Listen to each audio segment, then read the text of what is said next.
Bonjour à tous, bienvenue dans ce JT. Avis aux amateurs de littérature. Tout le week-end, le salon du livre du Relecq-Kerhuon s'installe à l'Astrolabe. Dans un instant, nos deux invités nous disent tout sur la programmation, juste après le point sur l'actualité de ce vendredi 25 novembre dans le Finistère. Politique tout d'abord, Jean-Luc Mélenchon de passage à Brest ce vendredi. Le président du Front de gauche, candidat à la présidentielle 2012, est allé à la rencontre des salariés de la Sobrena pour évoquer leur avenir. L'occasion pour Frédéric Lorenzon d'obtenir une réaction sur le niveau de salaire extrêmement bas des Finistériens. Écoutez. Moins vous payez les gens, plus ça coûte cher. Il faut comprendre ça. Pourquoi ? Parce que des gens mal payés ne sont pas en situation de vivre correctement. Et donc ça crée derrière tous les problèmes sociaux que l'on peut connaître. Deuxièmement, les gens mal payés ne peuvent pas se nourrir correctement. Parce que pour qu'on ait une agriculture paysanne qui nous livre les produits de bonne qualité dont nous avons besoin, il faut qu'on la paye plus cher. Si vous payez plus cher les paysans, il faut que les ouvriers soient payés plus cher. Troisièmement, parce que les gens mal payés ne se soignent pas et donc mettent leur santé en péril. Et lorsqu'ils la mettent en péril, ils mettent celle des autres en péril. Et pour finir tout ça, ce qui d'abord apparaissait comme une économie se révèle ensuite être un gâchis gigantesque qui coûte à toute la société. Il n'y a pas de raison que les gens qui travaillent ici soient payés moins qu'ailleurs dans notre pays. Vous voyez l'importance de l'unité et de l'indivisibilité de la loi, et notamment de la loi sociale. Bon, le SMIC est le même partout en France. Il est d'ailleurs totalement insuffisant, parce que vous savez que le Front de gauche demande son augmentation extrêmement substantielle.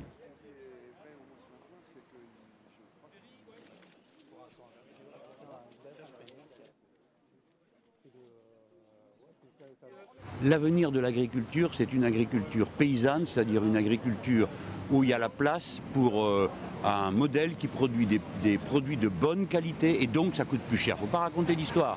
Ça coûte plus cher, donc il faut payer les ouvriers plus cher pour qu'ils puissent consommer et faire vivre une paysannerie mieux rétribuée. Parce que sinon on n'y arrivera pas. La technique, on la connaît. Faire de l'agriculture bio, c'est pas très compliqué. Mais pourquoi n'en fait-on pas davantage? Parce qu'on ne peut pas en vivre. Voilà. Et surtout, on a à nouveau là aujourd'hui une perversion qui intervient dans le modèle de l'agriculture bio, c'est qu'on commence à avoir aussi beaucoup de produits importés. Enfin, c'est une histoire de fou. Après des années de recherche, le Conservatoire botanique national de Brest voit son rêve se réaliser. 30 plantes rares et en voie de disparition originaires de l'île Maurice sont sauvées. D'ici quelques jours, elles vont être renvoyées sur l'île afin qu'elles se réacclimatent à leur pays d'origine. Tout de suite, plus d'explications. Retour à la nature pour une trentaine de plantes originaires de l'île Maurice. Des plantes en voie de disparition depuis plusieurs décennies sur cette île de l'océan Indien. Le Conservatoire botanique national de Brest a décidé de les sauver et de les réintroduire dans leur milieu naturel. C'est dans les années 70 que Jean-Yves Le Souef, qui est le fondateur du Conservatoire botanique national de Brest, qui était à l'île Maurice, a eu l'intuition de collecter des graines et des boutures d'un certain nombre d'espèces qu'il voyait bien en voie de disparition. Depuis 30 ans, le Conservatoire botanique de Brest a entretenu des collections de graines qu'il a conservées dans des banques de graines, dans des conditions qui permettent de garder leur pouvoir germinatif, mais aussi de propager les boutures et les entretenir, les développer, les cultiver. Pour multiplier ces plantes, les scientifiques du conservatoire ont cultivé les graines in vitro. Une opération délicate qui n'était pas gagnée d'avance. Dans le cas par exemple de Dombleia mauriciana, on n'avait plus qu'une seule plante que Jean-Yves Le Souef avait pu ramener, il n'y avait plus qu'un seul arbre qui a disparu depuis. Et donc il a ramené une bouture de l'espèce, mais c'était une bouture mâle. Or c'est une plante dioïque qui a des plantes mâles et des plantes femelles.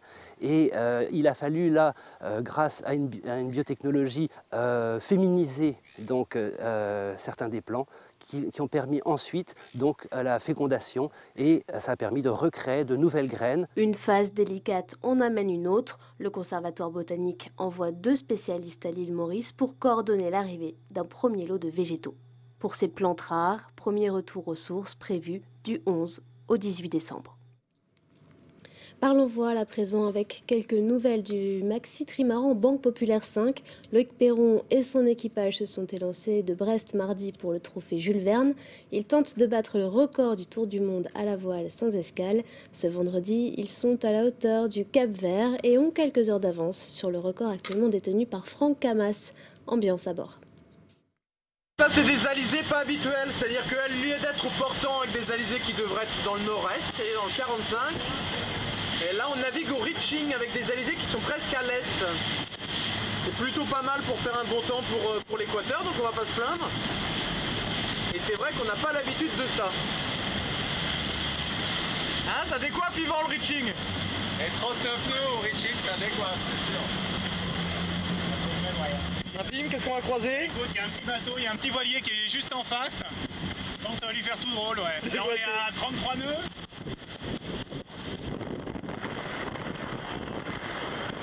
Combien? Il doit être à 6 nœuds peut-être.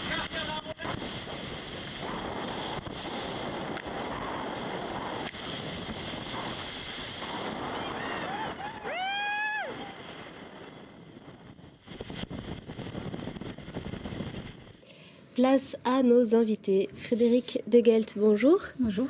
Et Christine Hardy, bonjour. Bonjour. Alors vous êtes, Frédéric, la présidente du Salon du Livre du Relecq-Kerhuon et Christine, la chargée de communication.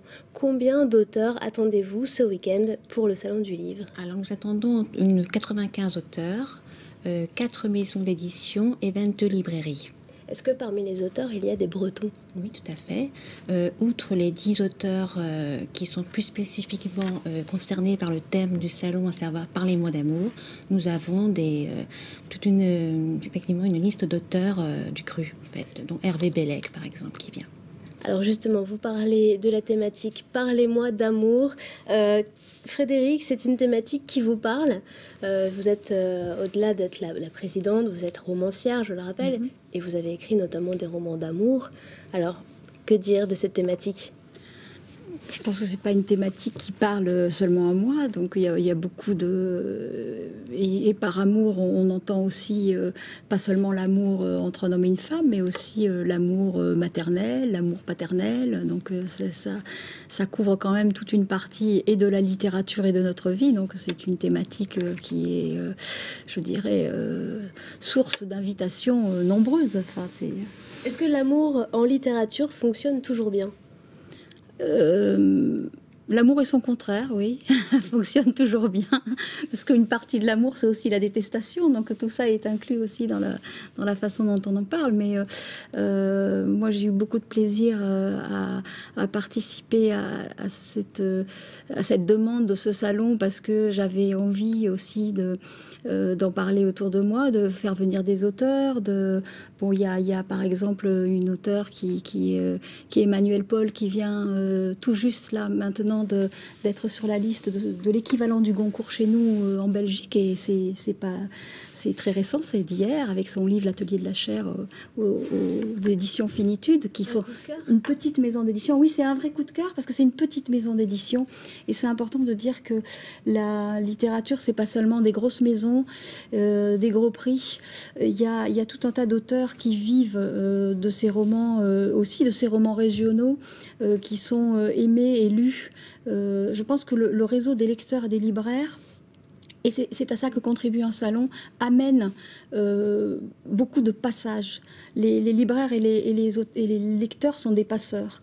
Et c'est pas, pardon de le dire ici, mais c'est pas les médias qui véhiculent ce que nous aimons dans les livres. C'est le jour où on vous dit regarde, ce livre, il m'a fait vibrer, c'est vraiment de l'amour, il faut que tu le lises. Voilà, c'est comme ça que ça marche. À qui est destiné alors ce salon? Parce qu'on pourrait croire que les romans d'amour sont exclusivement réservés aux femmes. Non, pas du tout. Je pense que d'abord, comme l'a dit Frédéric, c'est l'amour avec un... Ce n'est pas seulement l'amour relation homme-femme, c'est l'amour dans son sens générique du terme. Et outre d'ailleurs le thème principal, nous retrouvons également tous les exposants comme les autres années, avec la BD, le livre jeunesse et la poésie. Donc il y en aura pour tout le monde. Voilà. Quels sont les temps forts de ce salon? Alors les temps forts sont des conférences. Il y aura 2 conférences samedi après-midi. 2 conférences également dimanche après-midi. Dimanche matin, il y aura un extrait du livre de Frédéric Degelt, Manu d'amour, qui sera lu par Frédéric et par une jeune étudiante. Et donc après, les visiteurs pourront donc rencontrer les auteurs. Il y aura des dédicaces. Et voilà. En tout cas, je rappelle que le salon du Relec Quéruon a lieu à l'Astrolabe samedi et dimanche. Entrée gratuite? Entrée gratuite, samedi 14h, 19h et dimanche 10h, 18h. Merci beaucoup Christine Nardi, merci Frédéric Degelt d'être venu sur ce plateau. Merci à tous d'avoir suivi ce JT. Je vous souhaite de passer un excellent week-end. Au revoir.